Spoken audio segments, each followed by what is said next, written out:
في حاجة مشتركة ما بين كل الأغنياء في العالم، وصدقني مش صدفة. وارن بافيت واحد من أغنى الأغنياء في العالم، أغلب فلوسه جاية من أسهم شركات.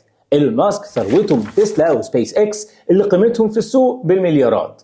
حتى جيف بيزوس اللي عمل أمازون نص ثروته جاية من قيمة السهم في البورصة مش من مرتبه. طب ليه؟ لأن المرتب ليه سقف. أي وظيفة مهما كانت مرتبها ثابت، لكن السهم ملوش سقف. لو الشركة كبرت ونجحت استثمارك فيها ممكن يتضاعف 10 أو 20 مرة. خلينا أبسطها لك. تخيل معاك 10,000 درهم لو حطيتهم في البنك سنة كاملة هيرجعوا لك تقريبا 10,200 درهم.